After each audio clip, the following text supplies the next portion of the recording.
করতেছিলাম তখন দেখতেছিলাম যে আমরা চাইলে প্রত্যেকটার জন্য আলাদা আলাদা একটা প্রোগ্রাম করতে পারতাম, কিন্তু আমরা একসাথে নিয়ে আসছি। হয়তোবা সামনের দিনগুলোতে আমাদের শহীদ একটু মিউট করে রাখবেন, আপনার এখান থেকে একটু মানে হয়তোবা শোষ শব্দ আসে।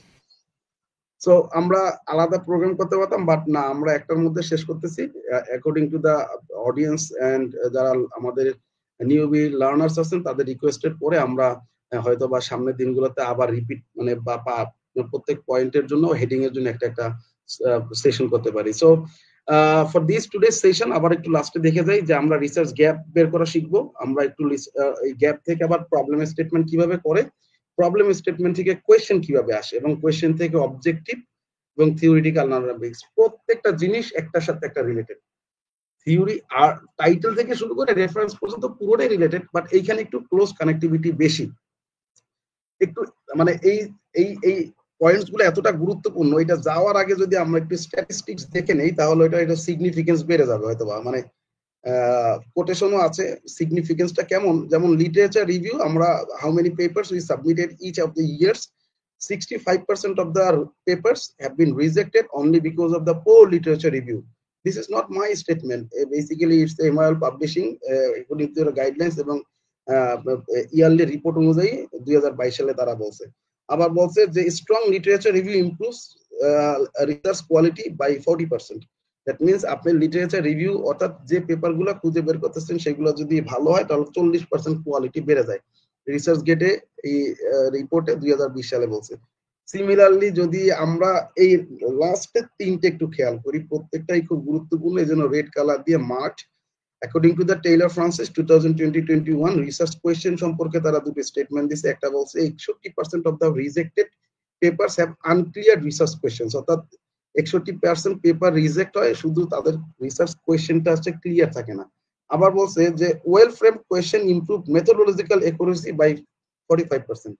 অর্থাৎ যদি আমার কোয়েশ্চেনটা যদি ভালো হয়, আমি যদি ভালো করে লিখতে পারি, তাহলে 45% হচ্ছে আমার মেথোডোলজিক্যাল একুরেসি আসবে, আমার মেথডটা তত সুন্দর হবে। আবার বলছে থিওরিটিক্যাল আন্ডারপিনিংস, এইটা আসলে মানে পিএইচডি লেভেলের জায়গায় যাই আমরা বা মাস্টার্সের থিসিস বাই মাস্টার যখন করা হয় তখন এই জিনিস থিওরিটিক্যাল আন্ডারপিনিংস আসে।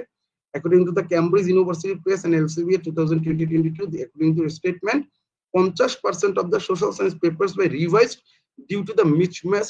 এইটা খুবই গুরুত্বপূর্ণ একটা বিষয়, সেটা হচ্ছে যে মানে পেপার যখন আমরা ভালো জার্নালে সাবমিট করি তখন মানে কোয়ান্টিটি পেপার যদি আমরা লিখি তাহলে কোন ভেরিয়েবল কোন জায়গা থেকে আসছে এটা দেখানোর জন্য থিওরিটিক্যাল সাপোর্ট লাগবেই লাগবে। যদি না দেওয়া হয় তাহলে এটা আবার ব্যাক পাঠাবে, বলছে 50% পেপার ব্যাক পাঠাবে।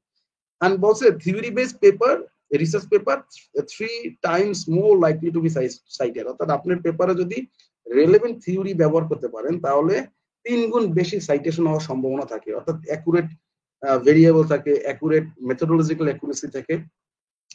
By the way this is the associated statistics, that's why আমরা বুঝতে পারতেছি যে this are the parts which are very much মানে ভেরি শুড বি ভেরি কি বলা যায় rigorous in case of writing gap literature review to theoretical underpinnings. এইটা আমরা স্ট্যাটিস্টিক্স মাথায় রেখে সামনের দিকে যাই। এক স্লাইডে আসলে tough, it's very tough. Literature review, as we have already started this series with the literature review part, এবং 4টা আমরা সেশন শেষ করে ফেলছি লিটারেচার রিভিউ। সেক্ষেত্রে আমি একটু শহীদদের জিজ্ঞাসা করি, শহীদ লিটারেচার রিভিউ বলতে আপনি কি শুনতে পাচ্ছেন এখন? আপনি অ্যাভেলেবল অনলাইনে? যদি থাকেন তাহলে একটু বলেন লিটারেচার রিভিউ কি, শর্টে যদি বলেন। নাই শহীদ, আমরা শুনতে পাচ্ছি না। By the way literature review অর্থাৎ আমরা যে ধরনের literature is the foundation on which meaningful research is build. Meaningful research আমরা আসি। এখন বলছে কি যে আমরা যে টপিক গুলো নিয়ে কাজ করব, যে প্রবলেম, একটু মিউট করে ফেলেন, যে টপিক গুলো বা যে থিম নিয়ে আমরা কাজ করব সেই থিমের উপরে আমরা প্রিভিয়াসলি পাবলিশ যে পেপার গুলো আছে সেগুলো যখন একটু পড়াশোনা করব, লাগবেই পড়াশোনা করা। শহীদ একটু মিউট করে ফেললে আমার এখানে শব্দ আসতেছে একটু। হ্যাঁ হ্যাঁ, ভেরি গুড। এখন বলছে যে আপনি যে পেপার নিয়ে কাজ করবেন সেই পেপার রিলেটেড আপনি যদি প্রিভিয়াস পাবলিশ পেপার গুলা যদি খুঁজে বের করেন, পড়াশোনা করেন, এইটাকে বলে আমরা লিটারেচার রিভিউ অর্থাৎ সাহিত্য পর্যালোচনা, পেছনের বিষয়গুলো পড়বো আমরা। এটা অনেক পারপাস আছে এবং এটা নিয়ে আমরা লাস্ট 4টা সেশন যেহেতু হয়েছে অলরেডি আমরা জানি। এখন এই লিটারেচার রিভিউ থেকে গ্যাপ খুঁজে বের করাটা কিভাবে, দেখেন লিটারেচার রিভিউ থেকে গ্যাপ খুঁজে বের করা, এটা আসলে আমরা যে আলোচনাটা করতেছি এটা একটা প্রজেক্ট থিসিস অথবা এই ডিসার্টেশন এন্ড পিএইচডি থিসিস, ওইখানে যখন লিখি আমরা তখন এরকম ডিটেল লাগবে। আর আমরা যারা নিউবি রিসার্চার তাদের জন্য কোন ধরনের একটা সহজ পদ্ধতি সেটাও লিখা আছে, দুইটাই লিখা আছে। তা ওইখানে যাওয়ার আগে আমরা একটু লিটারেচারের এই রিসার্চ গ্যাপ কি জিনিস এইটা একটু আলোচনা করি, দেন আমরা সামনের দিকে যাই। দেখেন গ্যাপ বলতে এখানে বোঝায় missing or incomplete information exist in the body of knowledge or conflicting or inconclusive results. এখন দেখেন একটা জিনিস খেয়াল করি যে আমরা এমন একটা স্টাডি করলাম, সেই স্টাডিটায়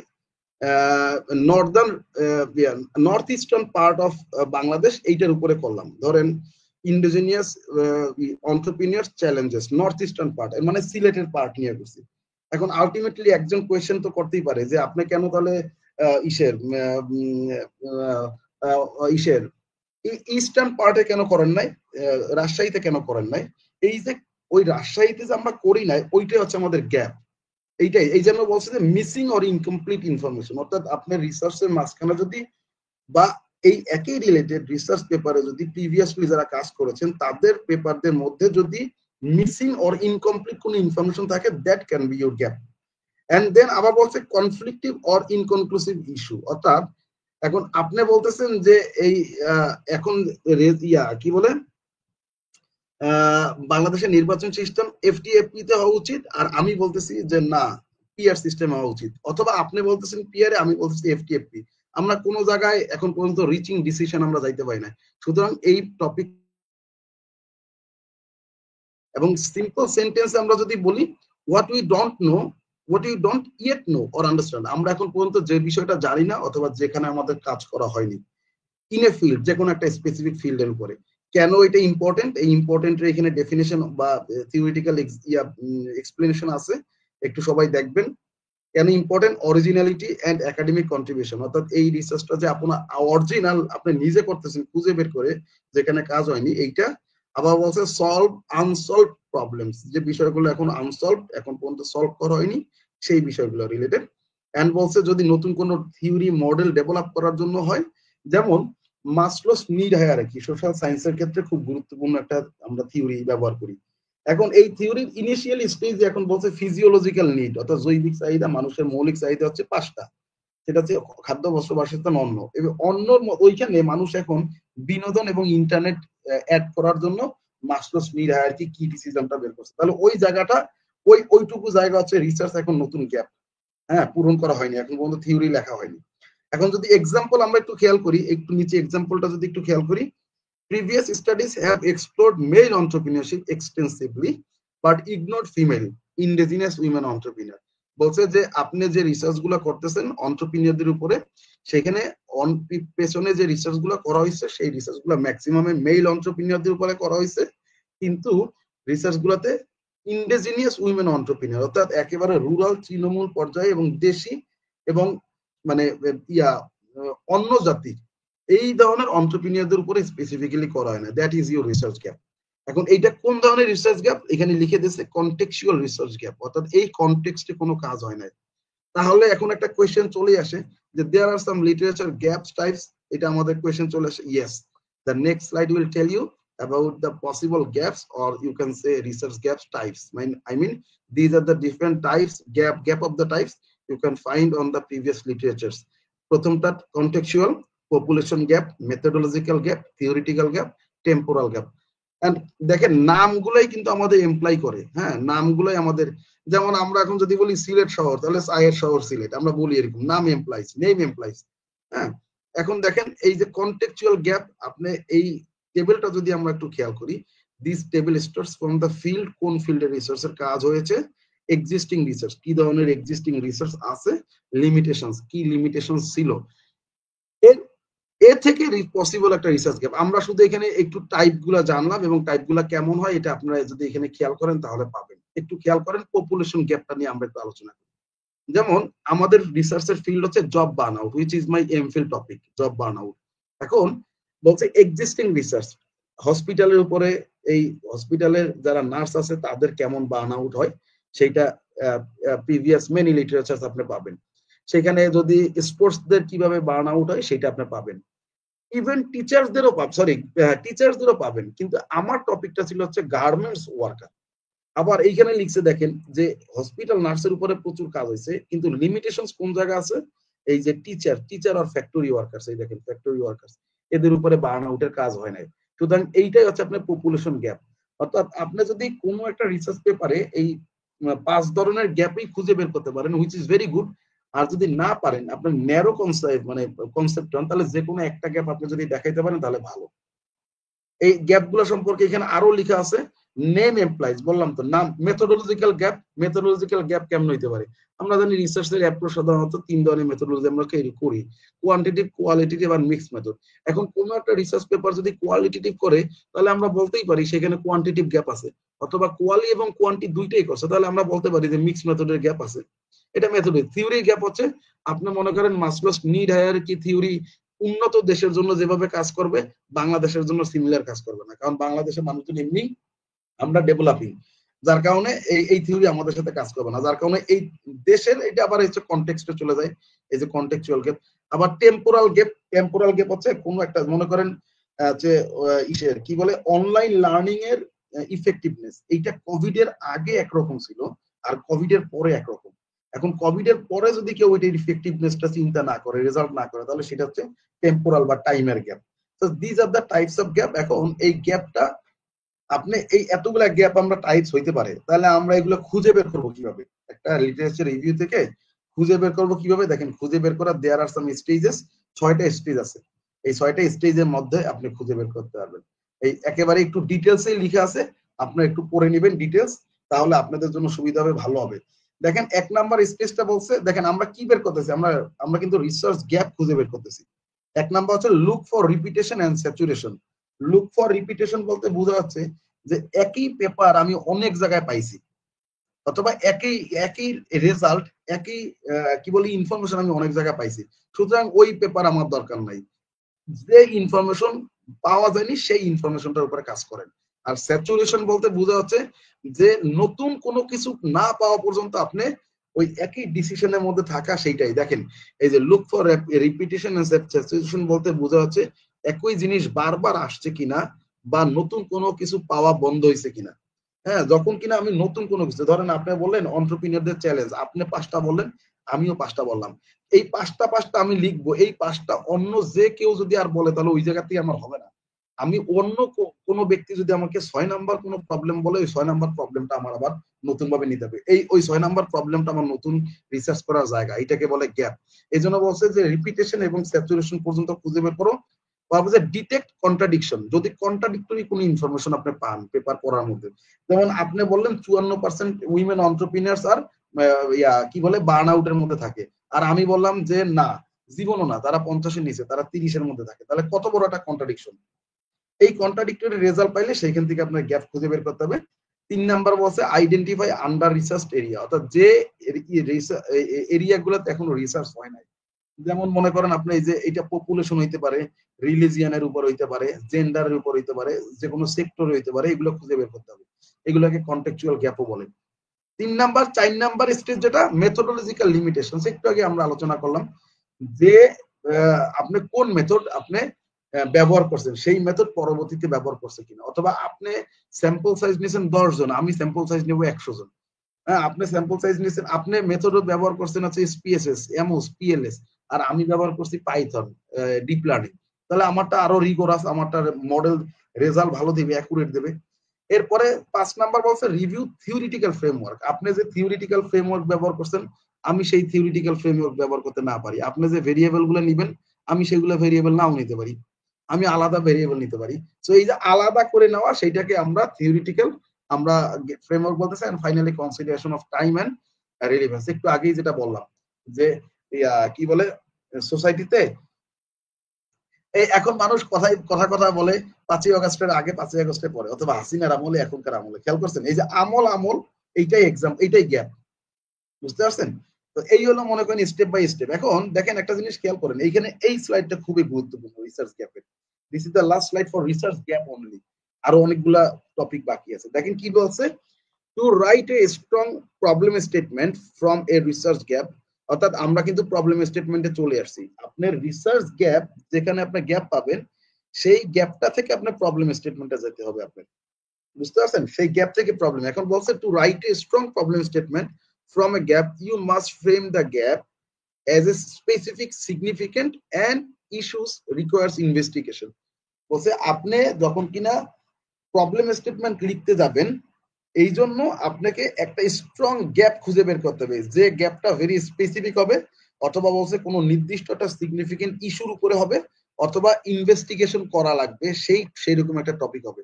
এখন প্রফেসর, এই যে পেছনে আমরা এত কিছু আলোচনা করলাম, এত কিছু কি আপনার দ্বারা সম্ভব? কারণ আপনি তো নতুন স্টুডেন্ট, আপনি নতুন রিসার্চ করতেছেন। তাহলে তাদের জন্য রিসার্চ গ্যাপ বের করা সহজ উপায় কি?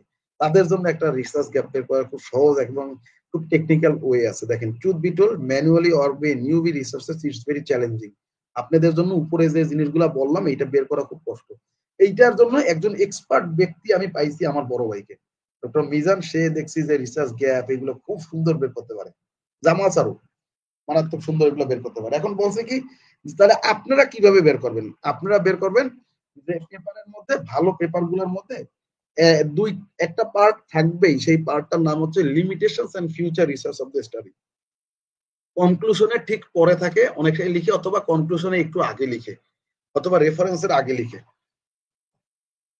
আপনি যখন এই লিমিটেশনস এন্ড ফিউচার রিসার্চ যখন বলবেন, তখন যে অথর আপনি রিলেটেড পেপার লিখতেছে, সে ওই পেপারে শেষে লিমিটেশনস এবং ফিউচার রিসার্চ এখানে কি কি করা লাগবে সে এখানে ডিরেক্ট লিখে দিবে। আর একটা স্মার্ট আপডেটেড ওয়ে হচ্ছে, সেটা হচ্ছে যে আমরা প্রতিনিয়ত যারা রিসার্চের সাথে যুক্ত থাকি, তারা কল ফর পেপার এবং কল ফর চ্যাপ্টার আমরা পাই, এবং কল ফর কনফারেন্স। এই যে আপনারাও কনফারেন্সে যাবেন এআইইউবি তে, হ্যাঁ কনফারেন্স যাবেন, এই কনফারেন্সের আমরা যে এই কনফারেন্স যে থিমগুলোর উপরে দেওয়া হয়, সেইগুলা মনে রাখবেন যে সেগুলো আপডেটেড কি বলে ইমার্জিং টপিক, সেখানে কাজ করার জায়গা আছে, গ্যাপ থেকে এগুলো খুঁজে বের করা হয়।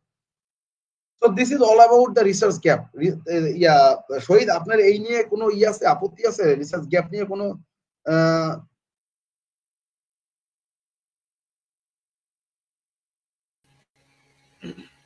আপত্তি তেমন একটা নাই স্যার, তবে একটা প্রশ্ন আর কি আমার কাছে ছিল। বলেন তো স্যার। জি স্যার, এখানে হচ্ছে যে মেথোডোলজিক্যাল যে লিমিটেশনসটা আছে, সো এটাকে স্যার আমরা স্ট্যান্ডার্ড মানে কখন ধরতে পারি যে এটা একটা ভালো রিসার্চ পেপার? যেমন মনে করেন আপনি বলছেন যে একজন রিসার্চার 10 জনের একটা ইন্টারভিউ নিয়ে একটা মানে লিটারেচার রিভিউ লিখছেন, আরেকজন যদি 100টা যদি নেন, সো এক্ষেত্রে কি 100টা তো অবশ্যই স্ট্যান্ডার্ড হবে, যেহেতু উনি বেশি ডাটা নিয়ে কাজ করছেন। বাট একটা স্ট্যান্ডার্ড হিসেবে আমরা কখন ধরতে পারি? এবং এই মেথোডোলজিক্যাল লিমিটেশনসের জন্য আমরা কিভাবে আমি বুঝতে পারছি আপনার এই পয়েন্ট। এটা ভেরি টাফ কোয়েশ্চেন। কোয়ান্টিটিভ যদি হয়, কোয়ান্টিটিভে আপনি এটা ইজিলি ক্যালকুলেশন করতে পারবেন। হ্যাঁ, স্যাম্পল সাইজ কত হওয়া উচিত, প্রিভিয়াস স্যাম্পল সাইজ দেখে আপনি কোয়ান্টিটিভের কথা যদি বলি আমি, আর কোয়ান্টিটিভ স্যাম্পল সাইজ ক্যালকুলেশন করার ফর্মুলা আছে, জেড ফর্মুলা আছে। তারপরে আরো ভুলে গেছি এই মুহূর্তে, অনেকদিন আগে, আমরা তো সামনে আসতেছি মেথোডোলজিতে। হায়ার এটল সে আবার বলে দিচ্ছে এত পপুলেশন হইলে এত ক্যালকুলেশন করে জেড স্কয়ার ভ্যালু 1.96 পাই দিয়ে গুণ করে রেজাল্ট বের করা। এটা very simple statistics.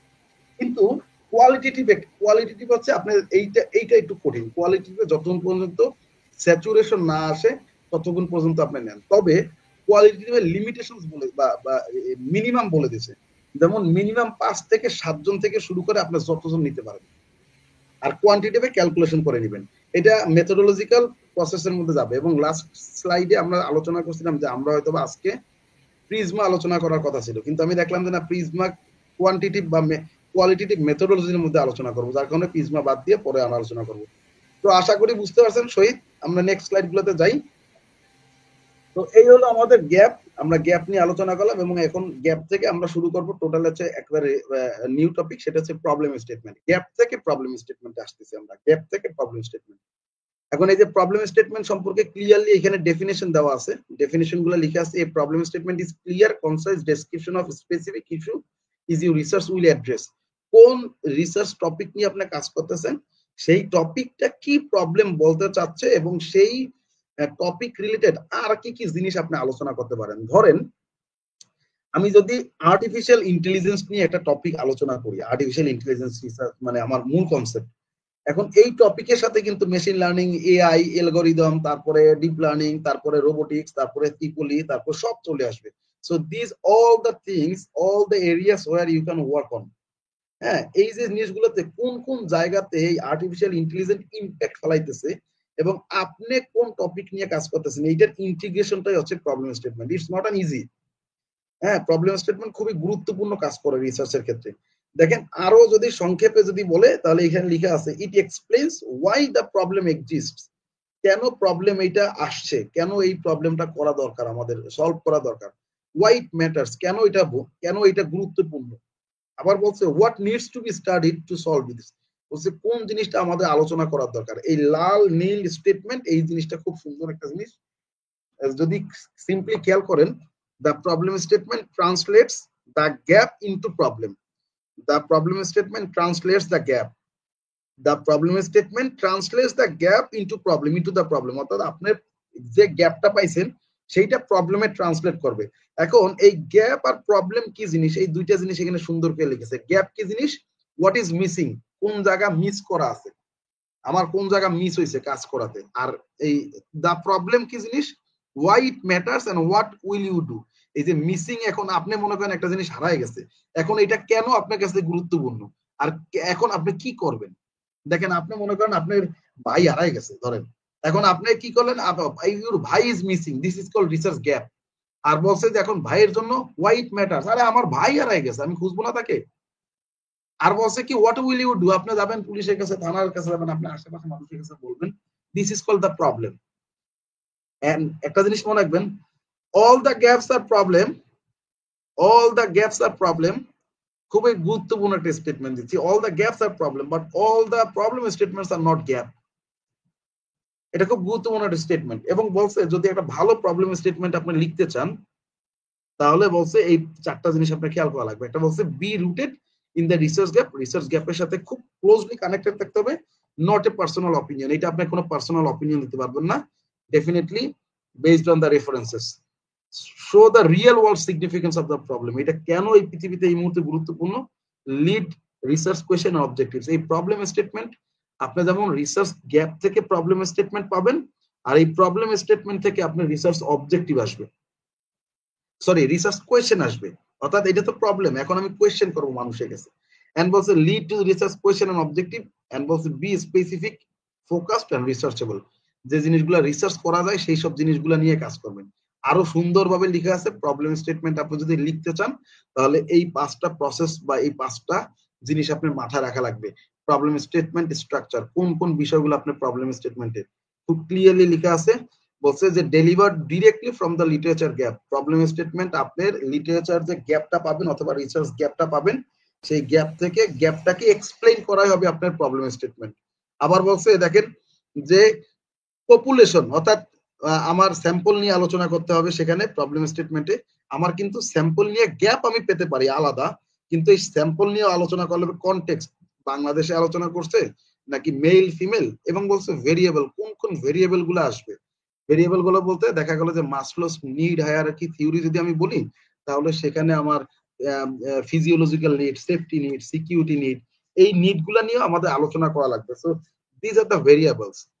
and then explain why gap matters, আমি কেন এই গ্যাপটা আমার প্রয়োজন, and written in objective tone, অর্থাৎ আমার একটা নির্দিষ্ট উদ্দেশ্য আছে, সেই নির্দিষ্ট উদ্দেশ্যে আমি এটা কাজ করব, and then leads to the clear problem, clear problem.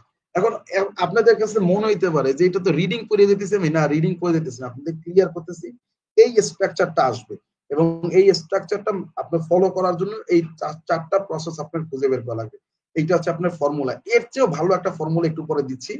এই স্টেপ চারটা একটু আমি একবার শুধু রিড আউট করে যাই, যে যদি আমি প্রবলেম স্টেটমেন্ট লিখতে যাই তাহলে আমার এই চারটা স্টেপ ফলো করা লাগবে।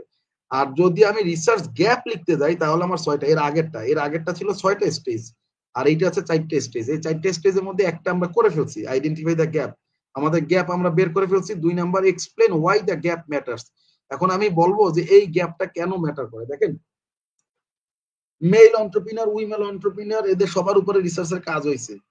হ্যাঁ, আচ্ছা এইবার আরেকটা জিনিস দিয়ে এক্সাম্পল দিই এন্টারপ্রেনার বাদ দিয়ে। এখন পর্যন্ত নোবডি ক্যান টেল যে বাংলাদেশ যদি আবার কোনোদিন কোনো দুর্যোগপূর্ণ সিচুয়েশন কোভিড এর মধ্যে আসে, 100% অনলাইন বেসড পড়াশোনা জীবনও করতে পারবে না, বা এই ধর 100% না 70% অনলাইনে পড়াশোনা করা যাবে কিনা এখন পর্যন্ত ততটুকু প্রিপারেশন আছে কিনা আমরা জানি না। এইটা হচ্ছে রিসার্চ গ্যাপ আমাদের। এখন এইটা কেন ম্যাটার? আর ভবিষ্যৎ স্টুডেন্টদের ভবিষ্যৎ রয়েছে এর উপরে। আমার যদি একটা জাতি একটা নেশন যদি শিক্ষিত না হয় তাহলে তো পরবর্তী নেশন শিক্ষিত হবে না। তাহলে এই গ্যাপটা আমার এই জন্যই দরকার, এবং এই অনলাইন পলিসি তৈরি করার জন্য ন্যারো দা ফোকাস। এখন এইটা আসলে শুধু কি সারা অনলাইন সারা পৃথিবীর জন্য করব, না সারা বাংলাদেশের জন্য করব, অথবা মনে করেন হচ্ছে শুধু হচ্ছে গ্রামের স্কুলের জন্য গুলা করব, অথবা মনে করেন আচ্ছা আমি সরকারি কি বলে মন্ত্রণালয় স্কুলের জন্য করবো। Finally formulate the research statement. এইটা এখন এই উপরে তিনটাকে একসাথে করা লাগবে, this is call formulate the research. এখন এইটাও আপনার জন্য কষ্ট হইতে পারে। Finally research gap problem statement, এই দেখেন এই জিনিসগুলো একটু আমাদের মাথায় রাখা লাগবে। এই একেবারে পুরো ফিগারের মধ্যে সব দেওয়া আছে। এর মধ্যে যদি গুরুত্বপূর্ণ আমি যদি বলি তাহলে ফোকাস, রিসার্চ গ্যাপ, এটা হচ্ছে রিসার্চ গ্যাপ এবং প্রবলেম স্টেটমেন্টের মধ্যে একটা পার্থক্য বা comparison information. Research gap focus করে absence, contradiction, limitations, research gap, আর on the other hand problem statement the specific research issue that arises from the absence। এই যে কোনো একটা লিটল ইনফরমেশন আমার এখানে কম ইনফরমেশন গ্যাপ, এবং সেইটা আমার কেন সোসাইটিতে দরকার সেটা আমি স্টেটমেন্ট এখানে দেব। এইটার রিসার্চ গ্যাপের সেন্টেন্স হচ্ছে 2 থেকে 4 sentence. On the other hand problem statement একটু বড় আকারে হয়, 4 থেকে 6 সেন্টেন্স আপনি লিখবেন বা আরো বড় লিখতে পারেন। আর যদি কিওয়ার্ড বলি, আপনি কিওয়ার্ডে যদি একটা রিসার্চ যখন আপনি রিড আউট করবেন তখন ক্লিয়ার এই শব্দগুলো যদি আপনি পান কিওয়ার্ডস গুলা, তাহলে আপনি বুঝতে পারবেন দিস ইজ রিসার্চ গ্যাপ। আর এই যে এই শব্দগুলো যদি পান পাশের শব্দগুলো, তাহলে এটা বুঝতে পারবেন প্রবলেম স্টেটমেন্ট। যেমন রিসার্চ গ্যাপ স্টেটমেন্টের মধ্যে বলা হয়েছে little is known, and then বলা হয়েছে limited studies, few have explored, inconsistent finding. অর্থাৎ কোন রিসার্চে আমার এই জিনিসটা কম হয়েছে, অথবা এখন পর্যন্ত এটা ইনভেস্টিগেট করা হয় নাই, অথবা এই যে রেজাল্টটা আসছে এটা অসঙ্গতিপূর্ণ রেজাল্ট আসছে।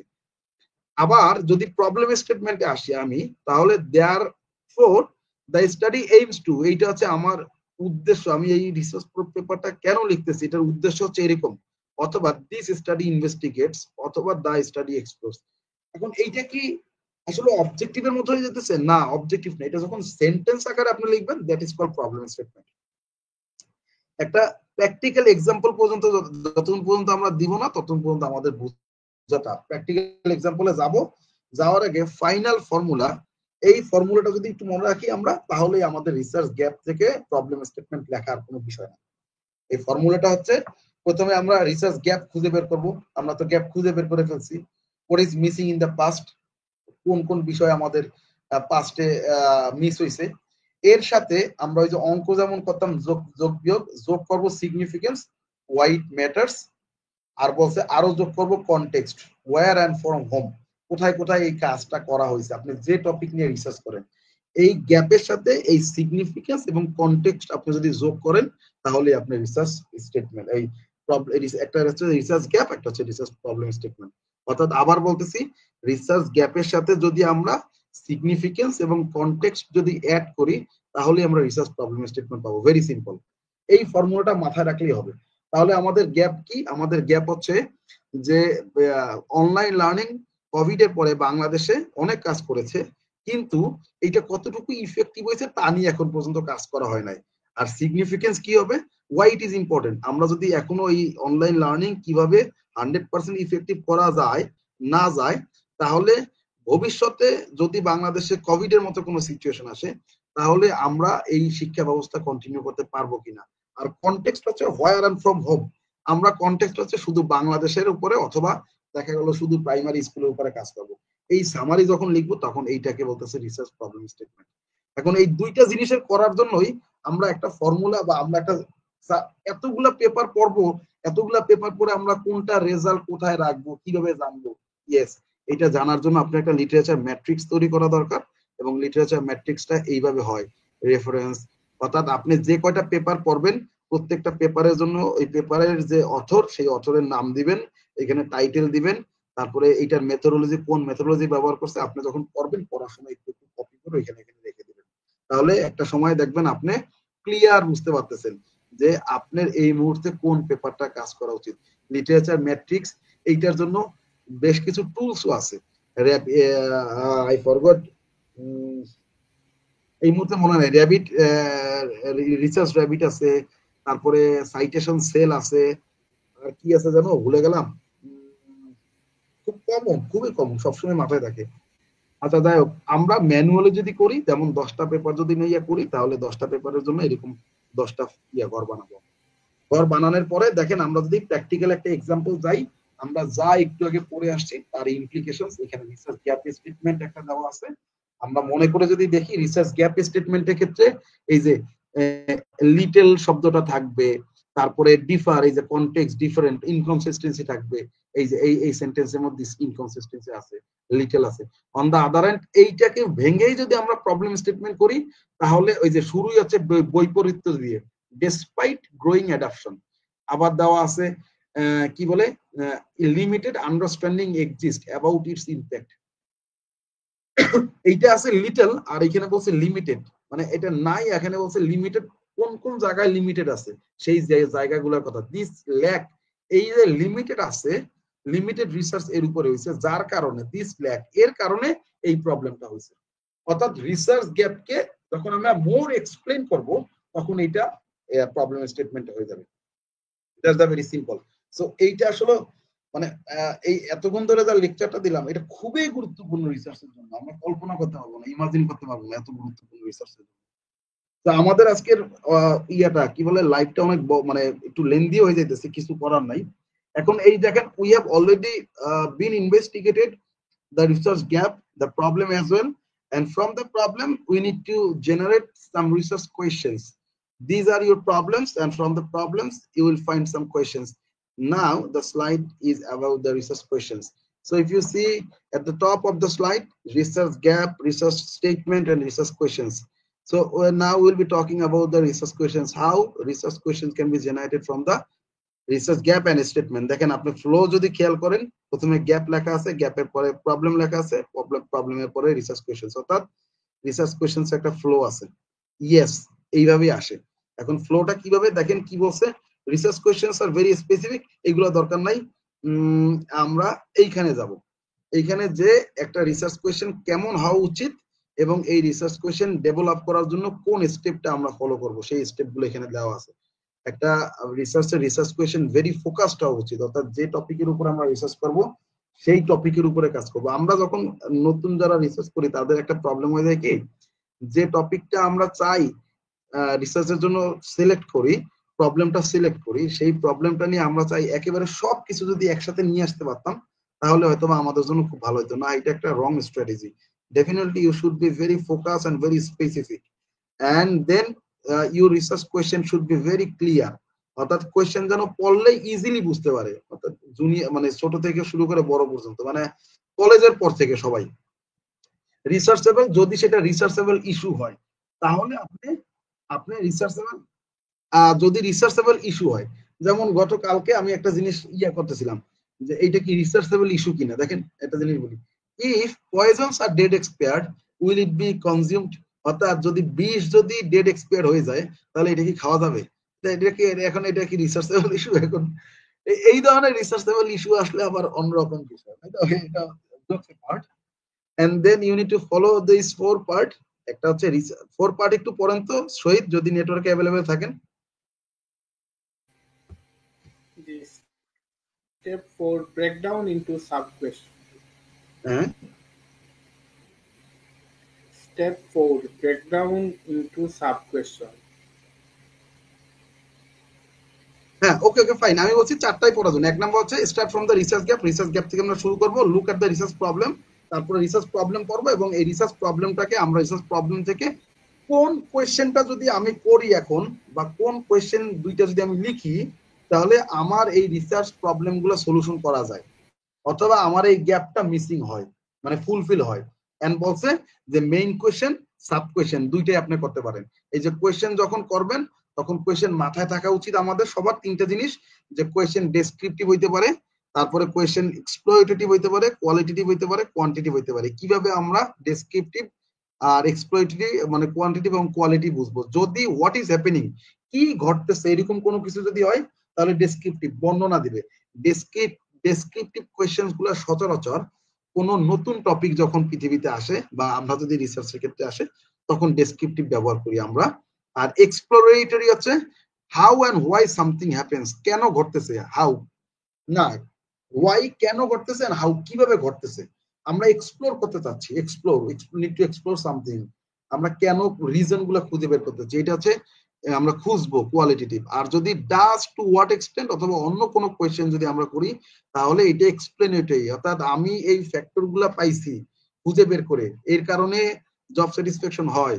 আর এখন এইটা কি জব স্যাটিসফ্যাকশনের কারণে কোনটা সবচেয়ে বেশি গুরুত্বপূর্ণ, কোন ফ্যাক্টরটা, সুতরাং we need to go for the quantitative exploratory. এই 3 ধরনের রিসার্চ কোয়েশ্চেন হয় এবং এই 3 ধরনের রিসার্চ কোয়েশ্চেনের জন্য আমরা ডিফারেন্ট মেথোডোলজি ব্যবহার করি। আমার কোয়েশ্চেন যদি রিসার্চ কোয়েশ্চেন যদি এক্সপ্লয়েটরি হয় তাহলে আমরা চলে যাব মেথড কোয়ালিটেটিভে, আর যদি এক্সপ্লেনেটরি হয় তাহলে আমরা চলে যাব হচ্ছে কোয়ান্টিটেটিভে। আর যদি বোথ হয় তাহলে ইদার ডেসক্রিপটিভ অর্থাৎ একটা কোয়েশ্চেন দিয়ে আনসার করতে পারি অথবা মিক্স মেথডে যেতে পারি আমরা। এন্ড দেন দেখেন রিসার্চ কোয়েশ্চেনও পড়ে ফেলছি আমরা, রিসার্চ অবজেক্টিভ এবং হাইপোথিসিস আবার এই কোয়েশ্চেনের সাথে গুরুত্বপূর্ণ মানে রিলেটেড। রিসার্চ অবজেক্টিভটা কি, আপনার কোয়েশ্চেন শেষে আমরা কোয়েশ্চেন মার্ক দেই, অর্থাৎ আমরা ইয়া দেই কি বলে কোয়েশ্চেন মার্ক ইয়া দেই, প্রশ্নবোধক চিহ্ন দেই। এই প্রশ্নবোধক চিহ্নকে যদি বা এই সেন্টেন্সটাকে যদি আমরা উল্টা করে অ্যাসার্টিভ সেন্টেন্সে নিয়ে আসি তাহলে এটা রিসার্চ অবজেক্টিভ হয়ে যায়। বুঝতে পারছেন?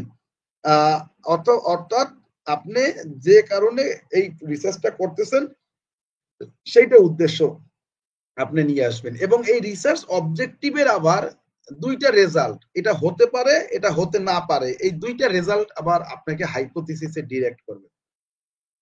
অর্থাৎ রিসার্চ কোয়েশ্চেন থেকে রিসার্চ অবজেক্টিভ, অবজেক্টিভ থেকে আবার হাইপোথিসিস।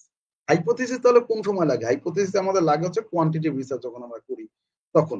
এখন এই রিসার্চ অবজেক্টিভ যদি আপনি লিখতে যান তাহলে অবজেক্টিভের জন্য আপনি এই দেখেন স্টেপস টু বি ফলো, কোন কোন স্টেপ। প্রথমে রিসার্চ কোয়েশ্চেন আপনি দেখবেন, এই কোয়েশ্চেনের সামনে স্ট্রং মেজারেবল অ্যাকশন, এই যে to identify, to explore, to investigate, to analyse, এইগুলো যদি আপনি লিখে ফেলেন তাহলে আপনার অ্যাসার্টিভ সেন্টেন্সটা আপনার হয়ে যাবে হচ্ছে ইন্টারোগেটিভ সেন্টেন্স। এই কোয়েশ্চেন থেকে আপনি অবজেক্টিভ আসতে হবে। আবার বলছে make the objective smart. Objective smart বলতে স্মার্ট একটা formula, S for specific, M for measurable, A for attainable, R for rational, আর টি ফর টাইম ফ্রেম বা টাইম বাউন্ড। আপনার অবজেক্টিভ গুলোর জন্য এরকম হয়। আর বলছে যে স্পেসিফিক অবজেক্টিভ এবং জেনারেল অবজেক্টিভের পার্থক্যটা যদি আপনি ওইটুকু জায়গার মধ্যে তুলে ধরতে পারেন তাহলে এটা খুব রিসার্চের জন্য ভালো, এটা ভালো চোখে দেখে রিসার্চাররা বা রিভিউয়াররা। এখন দেখেন একটা এক্সাম্পল, এখানে এক্সাম্পল আপনি এইটার আলোচনা না করি মাই ডিয়ার ফ্রেন্ডস, সময় চলে যাচ্ছে। রিসার্চ কোয়েশ্চেন থেকে রিসার্চ অবজেক্টিভ কিভাবে নিয়ে আসছে এবং অবজেক্টিভ থেকে কিভাবে হাইপোথিসিস ড্র করা হয়েছে এখানে একটা যদি পড়ি। হাউ ডাজ ইমোশনাল কি বলে motivation affect employee productivity in remote work setting. আমার যদি অবজেক্টিভকে আমি এটাকে যদি অবজেক্টিভে কনভার্ট করি, to analyse the effect of emotional motivation in the productivity of remote employees, sector যোগ করে দিছি আমি, আইটি সেক্টর অফ বাংলাদেশ। আর এটা যদি আমি ফর্মুলেট করি hypothesis, emotional motivation positively affects আর আছে ইমোশনালি এই মোটিভেশন নেগেটিভলি এফেক্টস, অথবা there is a positive relationship, there is A negative relationship, এটা হাইপোথিসিস। সো এই সিম্পল টেবিল আমাদের বলে দিচ্ছে যে রিসার্চ কোয়েশ্চেন আমাকে ধাবিত করতেছে রিসার্চ অবজেক্টিভের দিকে, অবজেক্টিভ থেকে আমরা হাইপোথিসিস বের করতেছি। আর ইনিশিয়ালি এই আমরা কিন্তু ওই যে এই রিসার্চ কোয়েশ্চেন আবার কিন্তু জেনারেট করছি প্রবলেম স্টেটমেন্ট থেকে, আবার প্রবলেম স্টেটমেন্ট কিন্তু আমরা জেনারেট করছি রিসার্চ গ্যাপ থেকে। সো দিস আর এইভাবে interrelated. And finally for today's topic which is very important, এইটা নিয়ে আমার আলাদা টপিক নেওয়া উচিত, আলাদা আলাদা আলোচনা করা উচিত, আলাদা আলোচনা করব থিওরিটিক্যাল ফাইন্ডিংস আমরা যখন মেথোডোলজি পড়বো, আমি তারপরে সর্বোচ্চ 5 মিনিটের মধ্যে শেষ করব। থিওরিটিক্যাল আন্ডারপিনিংস আমাকে সত্যি কথা যদি বলে দেয়, আমরা এই জায়গা যদি এই সেন্টেন্সটা পড়ি, in simple terms the theoretical underpinnings tells readers which theory supports your study and why you chose it. বলছে কোন থিওরি তুমি ব্যবহার করো। এখন থিওরি বলতে দেখেন আমরা ধরেন ওই যে মাসলোস নিড হায়ারার্কি থিওরি আসলে সবার জন্য গ্রহণযোগ্য থিওরি, যার কারণে আমি বলতেছি, অথবা social exchange theory. Social exchange theory হচ্ছে অন্টারপ্রিনিয়রদের চ্যালেঞ্জ আমরা আলোচনা করতেছি। ধরেন এখন এইখানে মানে অন্টারপ্রিনিয়রদের বড় চ্যালেঞ্জ হচ্ছে ফ্যামিলি ব্যারিয়ার্স, একটা ব্যারিয়ার আছে। এই ফ্যামিলি ব্যারিয়ার শব্দটা আমরা কোথা থেকে আনবো? এখন এরকম একটা থিওরি আছে, সিমিলার থিওরি, সেটা হচ্ছে সোশ্যাল কি বলে এক্সচেঞ্জ থিওরি। ধরেন সোশ্যাল এক্সচেঞ্জে বলে যে মনে করেন আপনি সোসাইটির সাথে লেনদেন বিনিময়, আপনি সোসাইটিকে যে লার্ন দিবেন, আপনি মানে জ্ঞান নলেজ প্রোভাইড করবেন, সোসাইটি থেকে আপনি সেই ধরনের নলেজ পাবেন, অথবা সোসাইটির সাথে রিলেটেড থাকবেন আপনি। এই থিওরিটা আপনার ওই ইসের সাথে কি বলে থিমের সাথে, অথবা আপনি যে রিসার্চ পেপার করতেছেন সেইটার সাথে মিলে যায়। অথবা ধরেন আমি একটা থিওরি একটা রিসার্চ করতেছি জব স্যাটিসফ্যাকশনের উপরে। এখন মাসলো একটু হার্সবার্গ নামে একজন ব্যক্তি আছে, ও বলছে যে স্যাটিসফ্যাকশনের জন্য দুই ধরনের ফ্যাক্টর আছে, একটা হচ্ছে এক্সট্রিনজিক ফ্যাক্টর, একটা হচ্ছে ইন্ট্রিনজিক ফ্যাক্টর। ইন্ট্রিনজিক ফ্যাক্টরের মধ্যে একটা আছে অ্যাচিভমেন্ট। এখন আপনার রিসার্চের টপিক হচ্ছে অ্যাচিভমেন্ট কি জব স্যাটিসফ্যাকশনে সহায়তা করে কিনা, অথবা যে investigating the factor achievement relate to the job satisfaction. তাহলে দেখেন ওই থিওরিটা আপনি নিতেছেন সাপোর্ট। এই যে সাপোর্টটা নেওয়া, এই সাপোর্টটাকেই বলে থিওরিটিক্যাল আন্ডারপিনিংস। এটা আসলে অনেক বড় একটা আলোচনার বিষয়। এখন দেখেন এই থিওরিটিক্যাল আন্ডারপিনিংস ডেভেলপ করার জন্য আপনার যে জিনিসগুলো করা লাগবে স্টেপ স্টেপ, এখানে সম্পূর্ণ স্টেপ দেওয়া আছে।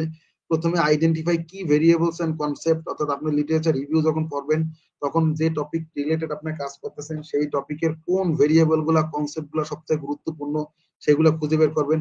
Review existing theories related to the those concept. ওই যে বললাম স্যাটিসফ্যাকশনের জন্য মাসলোস নিড হায়ারার্কি থিওরি, এই থিওরি আমার related. Choose most relevant theory. যদি যেমন মনে করেন চ্যাট জিপিটি ধরেন, অথবা মনে করেন আর্টিফিশিয়াল ইন্টেলিজেন্স, অথবা যে কোনো নতুন কোনো কিছু পৃথিবীতে টেকনোলজি আসুক, সেইগুলো আমরা যদি একসেপ্টেড সোসাইটিতে একসেপ্ট কিনা সেইটার জন্য আমরা ট্যাম থিওরি ব্যবহার করি, টেকনোলজি অ্যাকসেপ্টেন্স মডেল, ট্রা, তারপরে টিপিবি মডেল ব্যবহার করি। দেখেন অনেকগুলো থিওরি আছে, কোন থিওরি আপনার সাথে যায়, বেশি রিলেভেন্ট, বেশি কনসেপ্ট ফ্যাক্টর ওই থিওরি থেকে আছে, সেইটা আপনার দেখা লাগবে। এন্ড বলস explain why this theory fits, আপনি বলে দিবেন কেন এই থিওরি আপনার এখানে related. And finally apply theory to your framework, এবং আপনি নিজে একটা ফ্রেমওয়ার্ক তৈরি করবেন। এখানে দেখেন এক্সপ্লেনেশন দেওয়া আছে এন্ড দেওয়া আছে এক্সাম্পল। মাই ডিয়ার ফ্রেন্ডস, সময় খুবই শর্ট, আপনারা একটু দেখে নেবেন। যদিও বা গুরুত্বপূর্ণ টপিক আমি জানি, এই টপিক নিয়ে হয়তো বা কোনো এক সময় আমরা আবার আলোচনা করব। এই দেখেন এখানে একটা এক্সাম্পল দেওয়া আছে, research topic impact of leadership style on employee motivation in higher education. একটা থিওরি আছে, সেটা হচ্ছে ট্রান্সফরমেশনাল থিওরি, লিডারশিপ থিওরি। 1985 সালে বেজ নামে একজন ব্যক্তি এই থিওরিটা ডেভেলপ করছে। সে দেখেন ইম্প্যাক্ট অফ লিডারশিপ স্টাইল। এখন যে মানুষ যে এখন মনে করেন বিভিন্ন সময় মানে আগে যে দল করতো সেই দলের বিরোধী লোকরা এখন ধরার জন্য উদ্গ্রীব হয়ে পড়ে গেছে, এরকম মানে ট্রান্সফর্ম হয়ে যেতেছে, চেঞ্জিং হয়ে যেতেছে। এখন ওই রিলেটেড যদি আমরা কোনো রিসার্চ করি তাহলে আমার এই ট্রান্সফরমেশন থিওরিটা আনতে হবে। এই থিওরিটা তার সাথে রিলেট করা কি হচ্ছে থিওরিটিক্যাল আন্ডারপিনিংস বলা হয়। দেখেন এখানে এক্সাম্পল দেওয়া আছে এবং খুবই সারপ্রাইজিংলি খুব সুন্দর করে এই যে একটা ফর্মুলেশন দেওয়া আছে যে আপনি এই 4টা সেন্টেন্সকে 4টা প্যারাগ্রাফের প্রথমে দিয়ে আপনি একটা থিওরিটিক্যাল আন্ডারপিনিংস লিখতে পারেন। দ্য থিওরি ইজ গ্রাউন্ডেড, এই থিওরি ডেভেলপ বাই এই, দ্য থিওরি সাজেস্ট, এই জিনিস সাজেস্ট করতেছে, it is relevant to the study because of, এই কেন আমার এই রিলেভেন্ট, আর বেসড অন দিস থিওরি আমরা এই লিঙ্ক করব ভেরিয়েবল এবং আউটকামের সাথে, এবং এর উপরে ভিত্তি করে এখানে একটা স্যাম্পল কি বলে থিওরিটিক্যাল আন্ডারপিনিংস কিভাবে হয় সেইটা এখানে লেখা আছে, একটা স্যাম্পল দেওয়া আছে। এন্ড দেন আমাদের রিসার্চ ফিল্ডে সোশ্যাল সায়েন্স আমরা যারা রিসার্চার তাদের জন্য এই দেখেন এই যে ফিল্ড, এই ফিল্ডের পাশে পাশে থিওরি দেখেন, psychology Maslow's hierarchy of needs, HRM Herzberg two factor, education এই যে কনস্ট্রাকটিভিস্ট লার্নিং থিওরি, বিজনেসের জন্য টিপিবি এই যে টিপিবি, ডিলিউশন ডিওআই দুই theory, diffusion of innovation, entrepreneur resource based theory, institutional theory, effectuation theory, বার্ন আউটের জন্য আমাকে যদি জিজ্ঞাসেন burnout, Maslow's sorry Maslach inventory theory বার্ন আউটের জন্য, এগুলো আমাদের মুখস্থ থিওরি। এখন শেষ, অলমোস্ট অ্যাবাউট টু ফিনিশ আমাদের আজকের লেকচার। ভেরি কম্পিটিটিভ এবং টাইম কি বলে রানিং একটা লেকচার ছিল। এখানে কিছু জিনিস আছে mistakes to be avoided, this all the parts are very important for writing research paper. So what are the mistakes that you need to omit and avoid it from writing a research paper? These are listed here. And finally, there are some quotations that can enhance the significance of writing research paper based on the literature review. আমি একটা একটু পড়ি, সেটা একটু খেয়াল করবেন। সেটা হচ্ছে রিসার্চ গ্যাপ, দেখেন রিসার্চ গ্যাপেরটা একটু পড়বো আমি, একটা quotation, basically this quotation will motivate you or influence you to make engage in writing research paper with, মানে এটা সবচেয়ে মনোযোগ দিয়ে লেখা লাগে। Research gaps are not obstacles, বলছে রিসার্চ গ্যাপ যদি বেশি হয় এটা অবস্ট্রাকল না, this are the opportunities and waiting to be explored, এখান থেকে নতুন কিছু আপনি খুঁজে বের করতে পারবেন, নতুন কিছু আপনি শিখতে পারবেন। So thank you so much, আপনারা এই প্রসেসগুলো মেইনটেইন করেই research problem, research gap, research statement যা কিছু লেখা লিখবেন। তো thank you so much for today's lecture, খুব কুইক বলে ফেলছি। এখন যদি আপনাদের কোয়েশ্চেন থাকে তাহলে কোয়েশ্চেন এন্ড আনসার সেশনে আমরা একটু আলোচনা করবো আবার। Thank you so much my dear friends. ধন্যবাদ স্যার আপনাকে এত গুরুত্বপূর্ণ সেশন নেওয়ার জন্য। আজকের সেশনটি খুবই তথ্যবহুল এবং আমি মনে করি যারা নতুন রিসার্চার আছেন তাদের জন্য খুবই উপকারী হবে। আমরা স্যার এখন প্রশ্ন উত্তর পর্বে চলে যাব, আমাদের দর্শকদের প্রশ্ন নিব। তার আগে আমি বলতে চাই, সুপ্রিয় দর্শকবৃন্দ, আজকের সেশন সম্পর্কে যদি আপনাদের কোনো প্রশ্ন থেকে থাকে তাহলে ফেসবুক অথবা ইউটিউবে আমাদের কমেন্ট বক্সে কমেন্ট করে জানাতে পারেন, আমরা আপনাদের প্রশ্নগুলোর উত্তর নেওয়ার চেষ্টা করব ইনশাআল্লাহ। তো আমরা প্রথম প্রশ্নটি, I can hear Mari, I can hear you. শুনতে পাচ্ছি না।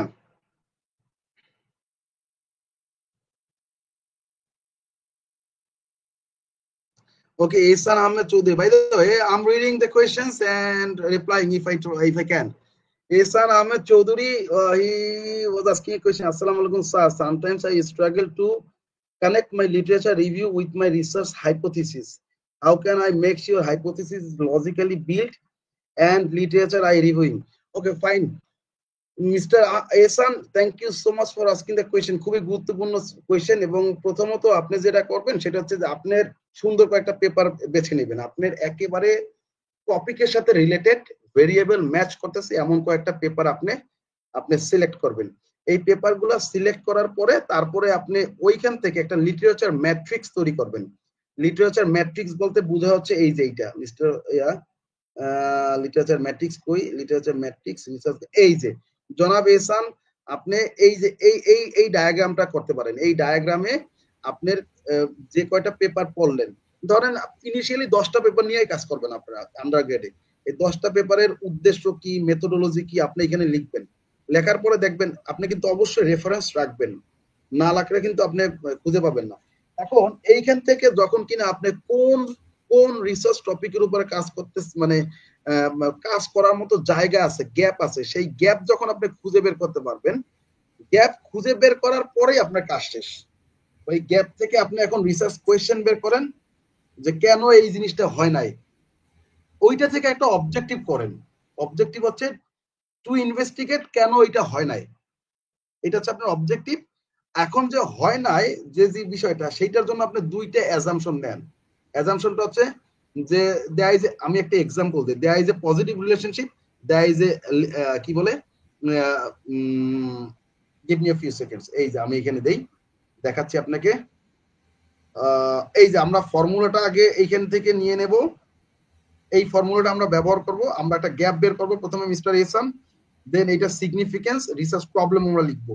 প্রবলেম লিখার পরে আমরা চলে যাব এই যে এইখানটায়, দেখেন রিসার্চ কোয়েশ্চেন, আপনার যে কোয়েশ্চেনটা এই প্রবলেম স্টেটমেন্ট লিখছেন ওইখান থেকে আপনি কোয়েশ্চেন জেনারেট করবেন। এখন যে কোয়েশ্চেনটা জেনারেট করছেন সেইটা থেকে আপনি অবজেক্টিভ বের করবেন। আপনি উদ্দেশ্য মানে এই কোয়েশ্চেনের আনসার খোঁজার জন্য আপনি করতেছেন এই অবজেক্টিভ। এই অবজেক্টিভটা স্যাটিসফাই করার জন্য, এই অবজেক্টিভটা তো দুইটা রেজাল্ট, মানুষের রেজাল্টটা দুইটা, একটা হচ্ছে হয় লাভ হয় লস, অথবা বিইপি। বিইপি হইলে তো কোনো জিনিস, মানে বিইপি হচ্ছে জেনারেলাইজ থিং, যেমন মনে করেন রক্তের রং লাল, এইটার জন্য তো কোনো রিসার্চ দরকার নাই। আবার এই যেমন ওই দিন আমরা ক্লাসে আলোচনা করেছি টিকটিকি রং সাদা, আমি বলতেছি যে টিকটিকি রং সাদা না, হয় বলতেছে না স্যার টিকটিকি রং সাদা। এখন আমি যদি রিসার্চ করি তাহলে আমার হাইপোথিসিস হবে টিকটিকি রং কি সাদা অথবা টিকটিকি রং সাদা না, এই দুইটা আমার হাইপোথিসিস। তাহলে দেখেন আমার কিন্তু শুরু হয়েছে রিসার্চ গ্যাপ থেকে, স্টেটমেন্ট আসলো, স্টেটমেন্টের পরে আমি কোয়েশ্চেন করলাম, কোয়েশ্চেন করার পরে অবজেক্টিভ লিখলাম, দেন হাইপোথিসিস ডেভেলপ করলাম। হ্যাঁ, এরপর হাউ ক্যান মেক এই যে লজিক্যাল, এইটা যদি করেন তাহলে লজিক্যাল হবে brother. Thank you so much. আর কি আছে দেখেন তো, অনেক সুন্দর, ধন্যবাদ স্যার। হ্যাঁ, কামাল হাসান, তারপরে হ্যাঁ শহীদ,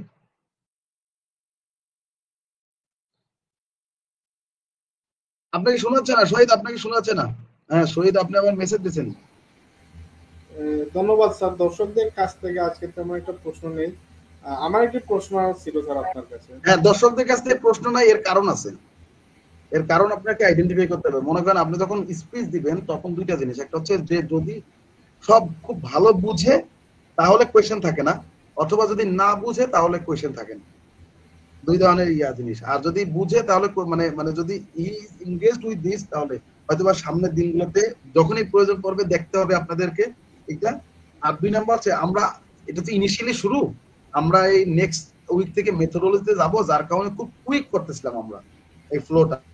হ্যাঁ, যার কারণে এতগুলা টপিক আমরা একসাথে নিয়ে ফেলছি আনএক্সপেক্টেডলি। দুইটা দুইটা যদি টপিক নিতাম তাহলে আরো বেশি হয়তো আমি এক্সপ্লেনেশন করতে পারতাম। হ্যাঁ শহীদ, এবার আপনার কথা বলেন। জি স্যার। স্যার, প্রত্যেক নতুন গবেষকের একটা কমন প্রশ্ন থাকে, যেমন ধরেন আমি যদি 10টা রিসার্চ পেপার বা 20টা রিসার্চ পেপার যদি আমি আইডেন্টিফাই করি যে এগুলো থেকে আমি লিটারেচার রিভিউটা লিখবো, তো এই ক্ষেত্রে যদি আমরা 20টা পেপার থেকে 20টা research problem statement, research question যদি আমরা আইডেন্টিফাই করি, এখান থেকে সামারাইজ করে আমরা কে কোয়েশ্চনে কিভাবে আসবো। মনে করেন 20টা পেপার থেকে 20টা কোয়েশ্চন পাইলাম, এখন আমি 3টা কোয়েশ্চন নিব, তো এক্ষেত্রে কি স্যার সিমিলার যে কোয়েশ্চন গুলা আছে ওইগুলাকে আমরা নিয়ে নিব, নাকি এক্ষেত্রে আমরা স্পেসিফিক্যালি আমরা নিতে পারবো? এক্ষেত্রে স্যার কোন শর্টকাট আছে? হ্যাঁ হ্যাঁ, আমি যাচ্ছি, আমি যাচ্ছি। শহীদ, আমার স্লাইড দেখা যাচ্ছে মনে হয় না? জি জি। এই জায়গাটা আমি যখন আলোচনা করতেছিলাম তখন যে দেখেন, আমরা আপনি একসাথে যখন আপনার এই 10টা পেপার বা 20টা পেপার রিভিউ করতে যাবেন, তখন একসাথে কন্টেক্সচুয়াল গ্যাপ পাবেন, পপুলেশন গ্যাপ পাবেন, মেথোডোলজিক্যাল গ্যাপ পাবেন, থিওরিটিক্যাল গ্যাপ, টেম্পোরাল গ্যাপ, সবগুলো গ্যাপই আপনি পাবেন। পৃথিবীতে প্রত্যেকটা টপিকের উপরে জব স্যাটিসফ্যাকশন আর্টিফিশিয়াল ইন্টেলিজেন্স 1932 সাল 34 সালের topic. Can you imagine artificial intelligence? আর এখনো আমরা আমাদের দেশে এটা নতুন। এখন দেখেন তাহলে এটা কন্টেক্সচুয়াল গ্যাপ হইতে পারে, পপুলেশন গ্যাপ, আপনি সবগুলা গ্যাপ আপনি সামনে লিখে রাখবেন যে এই গ্যাপ এই গ্যাপ। এখন এই গ্যাপ থেকে আপনি কয়টা গ্যাপ আপনি রিসার্চে কভার করতে পারবেন? যদি আপনি 5টাই নেন তাহলে আপনি একেবারে অবস্থা খারাপ, শেষ করতে পারবেন না রিসার্চ। যে কোনো একটা গ্যাপ বা 2টা গ্যাপ নেন। ধরেন আপনি মনে করেন আপনি ইসের কি বলে, আবার এরকম হইতে পারে যে 2-3টা গ্যাপ একসাথে পূরণ হয়ে যেতে পারে। ধরেন কন্টেক্সচুয়াল গ্যাপ, অর্থাৎ হচ্ছে ইসের বাংলাদেশের উপরে এটা কাজ হয় না, আপনি বাংলাদেশের উপরে কাজ করলেন। এইটার মধ্যে মিক্স মেথড কাজ হয় না, আপনি মিক্স মেথড নিয়ে নিলেন। আপনি হসপিটাল নার্সের উপরে কাজ হয়েছে, টিচারদের উপরে।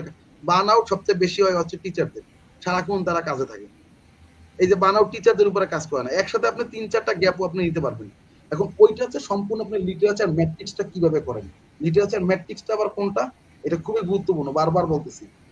এই যে দিস ওয়ান, এইখানে। অথবা আপনার যতগুলা সিস্টেমেটিক আরেকটা কাজ করা যায়, এখানে আরেকটা জিনিস আমি বলে নেই ভাই, এটা হচ্ছে যে এইটা নিউবি রিসার্চারদের জন্য এই গ্যাপ খুঁজে বের করার 2টা সহজ ওয়ে হচ্ছে। একটা হচ্ছে যে ভালো রিসার্চ পেপার ডাউনলোড করা, সেইখানে লাস্টে একটা চ্যাপ্টার আছে, সেই চ্যাপ্টারটা মানে লাস্টে একটা পয়েন্ট আছে, সেই পয়েন্টের নাম হচ্ছে কি জানেন? এই দেখেন, এই যে ফিউচার রিসার্চ এন্ড লিমিটেশনস, অর্থাৎ ওই পেপারটা লেখার জন্য কোন কোন লিমিটেশন ছিল সেইটা, এবং ফিউচারে কোন কোন রিসার্চ করা যাবে সেইটা দেখেই তো আপনি বুঝতে পারবেন প্রথম কথা যে এইটাই লিমিটেশন, এইটাই গ্যাপ। 1 নাম্বার বিষয়। থিওরি তো আপনি পড়বেন, মানে লিটারেচার রিভিউ তো পড়বেনই। আচ্ছা, এর বাদ দিয়েও আরো একটা জিনিস আছে যে update about the call for paper, অর্থাৎ যে জিনিসে কল ফর পেপার দিবে, চ্যাপ্টার দিবে অথবা কনফারেন্স কল করবে, এইটার মাধ্যমে আপনি জানতে পারবেন। 3 নাম্বার বিষয় আছে যে গত গত যে সেশনটা আমরা নিয়েছিলাম, সেই সেশনটা নিয়েছিলাম হচ্ছে লিটারেচার রিভিউ টাইপ, সেটার মধ্যে সিস্টেমেটিক লিটারেচার রিভিউ আমরা পড়ছিলাম। লাস্ট কোনো একটা টপিকের উপরে লাস্ট কোনো সিস্টেমেটিক লিটারেচার রিভিউ অথবা বিবলিওমেট্রিক লিটারেচার রিভিউ যদি আপনি পেপার পান, ওই একটা পেপার পারলে আপনি মোটামুটি রিসার্চ গ্যাপ ক্লিয়ার হয়ে যাবেন আপনি। কারণ এগুলা লাস্ট 2 দশক 3 দশকের উপরে কাজ করে বিবলিওমেট্রিক লিটারেচার রিভিউ। এরকম একটা পেপার ডাউনলোড করলে, এটা আমার লেখা উচিত ছিল যে এখানে 3 নাম্বারটায়। These 3 methods are simplest method to find out the research gap. 1 number হচ্ছে রিসার্চের লাস্ট চ্যাপ্টার পড়া, অর্থাৎ লিমিটেশনস এন্ড ফিউচার রিসার্চ। আর একটা জিনিস হচ্ছে কল ফর চ্যাপ্টার এবং কল ফর কনফারেন্স। আর 3 নাম্বার হচ্ছে bibliometric literature review find out করা রিসেন্ট। এই 3টার মধ্যে পেয়ে যাবেন। জি স্যার, থ্যাংক ইউ। ধন্যবাদ স্যার। স্যার আরেকটি প্রশ্ন ছিল যে আমরা যখন একটা মানে লিটারেচার রিভিউ এর রিসার্চ গ্যাপটা মানে ইয়ে করবো, বের করব, সো এক্ষেত্রে কি স্যার প্রথমে আমরা যে রিসার্চ গ্যাপটা আইডেন্টিফাই করব, ওই রিসার্চ গ্যাপের আঙ্গিকে আমরা রিসার্চ কোয়েশ্চন করব, দেন ওই রিসার্চ কোয়েশ্চনের সাথে ম্যাচ করে আমরা প্রবলেম স্টেটমেন্ট করব। সো না, এক্ষেত্রে আমাদের উল্টো হয়ে গেছে, উল্টো হয়ে গেছে কোনটা, এইটা এটা ভালো কোয়েশ্চেন ইয়ে করছেন, রেজ করছেন। সেটা হচ্ছে যে সবার প্রথমে হচ্ছে রিসার্চ গ্যাপ। রিসার্চ গ্যাপ হচ্ছে যে বাংলাদেশে অনলাইন লার্নিং এর এখন পর্যন্ত 100% ইফেক্টিভনেস আসে নাই, বুঝতে পারছেন? এইটা হচ্ছে আমার রিসার্চ গ্যাপ। আমার প্রবলেম এরপরে এই গ্যাপ থেকে এখন প্রবলেম স্টেটমেন্ট, অর্থাৎ এই গ্যাপটাকে আমি এখন আরেকটু এক্সপ্লেন করব। কিভাবে এক্সপ্লেন করব? এই যে 100% ইফেক্টিভনেস আসে না, এইটার জন্য কি শুধু অনলাইন লার্নিং দায়ী? শুধু অনলাইন লার্নিং দায়ী না, আমাদের ইনস্টিটিউশনে লজিস্টিক ডেভেলপ করতে পারি নাই, তারপরে সরকারের লিমিটেশনস আছে, তারপরে ইউসেজের লিমিটেশনস আছে, তারপরে আবার হচ্ছে কি বলে টেকনোলজিক্যাল অ্যাডভান্সমেন্টের লিমিটেশনস আছে। এইটা তো গেল। এর কারণে ভবিষ্যতে আমার কি ধরনের ইম্প্যাক্ট পড়তে পারে? একটা জাতি নষ্ট হয়ে যেতে পারে, হ্যাঁ, তারপরে পড়ালেখা আবার ফেরত না আসতে পারে। এই যে জিনিসগুলো আমি এক্সপ্লেন করলাম, এই জিনিসগুলো আমার এইগুলো আমার হচ্ছে গ্যাপ থেকে আমি পাইছি। এই সব জিনিসগুলো নিয়ে লেখা হচ্ছে প্রবলেম স্টেটমেন্ট। আর এই প্রবলেম স্টেটমেন্ট থেকে আমার এখন আছে রিসার্চ কোয়েশ্চেন, অর্থাৎ যে কোনো একটা নির্দিষ্ট স্পেসিফিক বিষয়ের উপর আমি কোয়েশ্চেন করব যে বাংলাদেশ কি আগামী 5 বছরে বা 2 বছরে অনলাইন লার্নিং ইফেক্টিভ করা যায় 100%, এটা কি পারবে কি পারবে না, এটা হচ্ছে আমার কোয়েশ্চেন। এখন আমার এই কোয়েশ্চেন থেকে আমার অবজেক্টিভ হচ্ছে কি, to the objective of my research paper is to investigate either Bangladeshi educational system can be reaching out the sustainable development goal within 2023, মানে 2030, এটা হচ্ছে আমার অবজেক্টিভ। তাহলে রিসার্চ কোয়েশ্চেন থেকে অবজেক্টিভ আসতেছে, অবজেক্টিভ থেকে আমার এখন হাইপোথিসিস আসতেছে। যদি আমি কোয়ান্টিটিভ করি তাহলে আমার হাইপোথিসিস, এটাকে বলে হাইপোথিসিস। যদি কোয়ালিটেটিভ করি তাহলে এটাকে বলে প্রপোজিশনস। বুঝতে পারছেন? তো এই আছে রিলেশন। জি স্যার, বুঝতে পারছি স্যার, ধন্যবাদ স্যার আপনাকে। আজকের শেষ প্রশ্নটি আপনার কাছে জানতে চাই যে আচ্ছা, আপনি বলেন। নিশ্চয়ই অবগত আছেন যে এআইইউবি তে আইসিসিটি এর 2025 ইন্টারন্যাশনাল কনফারেন্সে মেট্রোপলিটন ইউনিভার্সিটি রিসার্চ সোসাইটি এর প্রায় 10টি পেপার অ্যাকসেপ্ট করেছে। সো জি জি জি, এক্ষেত্রে স্যার আমরা একটা কমন আলহামদুলিল্লাহ। প্রবলেম বা অনেক নতুন রিসার্চাররা কমন প্রবলেম ফেস করতেছেন। তো আমি Which one? সামগ্রিকভাবে বলতেছি যে হুম, তো বিষয়টা হইতেছে যে আমরা আমাদের এই সাউথ এশিয়ান বা ধরেন আমাদের এই বাংলাদেশকে নিয়ে তেমন একটা রিসার্চ হয় না। তো ধরুন আমি একটা লিটারেচার রিভিউ লিখতে যাব, কিন্তু আমি হুম, সেই হুম, প্রাসঙ্গিক পেপারগুলো আমি খুঁজে পাচ্ছি না। হুম, তো হুম। এই ক্ষেত্রে স্যার এইটার সলিউশন হিসাবে আমরা কোন মেথড বা কোন জিনিসটা আমরা অ্যাপ্লাই করতে পারি? না, এইটা অনেক মানে দূরের একটা কোয়েশ্চেন চলে আসে। তারপরে আমি বলে দেই আজকের এই টপিক না, এই টপিকের সাথে এই টপিক তো আপনি যদি খেয়াল করেন এটা শুধু বাংলাদেশের প্রবলেম না, সারা পৃথিবীর প্রবলেম। এই দেখেন, এই যে 80%, 50%, এই জায়গা বাংলাদেশের পার্সেন্টেজ কম নাই। 65%, 72%, 80%, 58%, 60%, সব পার্সেন্টেজ এই জায়গায় স্ট্যাটিস্টিক দেওয়া আছে। বাংলাদেশে আপনি যে প্রবলেমটা বলছেন সেটা হচ্ছে পেপার না পাওয়ার পরে, এই যে সবচেয়ে বড় প্রবলেম হচ্ছে যে Bangladeshi scholars and researchers they are not willing to submit the paper to the good journal. এরা হয়তোবা প্রথমেই মনে করে যে ভালো জায়গায় জার্নালে সাবমিট করলে হয়তো মাইনাস করে দেবে, রিজেক্ট করে দেবে, এই জন্য সাবমিট করে না। আর submission procedure is not that much easy, এইটাও একটা কথা। মানে এই সাবমিশন প্রসিডিউর নিয়েই আমার হচ্ছে 11টা ভিডিও আছে, একটা ট্র্যাক লিস্ট আছে পুরো ইউটিউবে। সুতরাং এই সাবমিশন প্রসিডিউরটা একটা বড় একটা প্রবলেম। আর এর পরে যেটা আসে সেটা হচ্ছে সাবমিশন প্রসিডিউরের পরে যেটা আছে সেটা হচ্ছে আপনার মেথোডোলজিক্যাল রাইটিং, মানে বেসড অন একাডেমিক্যাল, হয়তোবা এই রিসার্চ গ্যাপের প্রবলেম থাকে, তারপরে আমাদের লিটারেচার রিভিউ, সব জায়গায় হয়তোবা প্রবলেম থাকতে পারে। ইট ডিপেন্ড অন দ্য অথর্স, হ্যাঁ, ও যে অথররা লিখবে তাদের উপরে বেস করা। তবে এই জায়গা থেকে ওভারকাম করার যে বিষয়টা হচ্ছে, এইটা আমার একটাই কথা, সেটা হচ্ছে রাইট কি রিড এন্ড রাইট, অর্থাৎ আপনি পড়বেন আর লিখবেন, পড়বেন আর লিখবেন, পড়বেন আর লিখবেন। এবং একটা জিনিস সম্পর্কে আপনি যে নতুন ইনফরমেশন আপনি পাবেন সেইগুলো সম্পর্কে আপডেট থাকবেন। দেখবেন অনেকে মুভি দেখে, সিনেমা দেখে, ওই সিনেমা দেখে ও যে নতুন সিনেমা যেটা আসে সেটা ওর কাছে, ও পড়াশোনা পারুক আর না পারুক, ওই সিনেমা আপডেট থাকে। অথবা যারা খেলাধুলা করে, তারা দেখবেন পড়াশোনা করুক আর না করুক, খেলা কোনটা লাইভ চলতেছে সেটা জানবে। এরকম রিসার্চের ক্ষেত্রে আপনার এই বিষয়গুলো করা লাগবে। Then you can be able to know the gaps and everything. Thank you. জি স্যার, ধন্যবাদ স্যার আপনাকে আজকে আপনার এত ব্যস্ততার মধ্যে আমাদেরকে সময় দেওয়ার জন্য।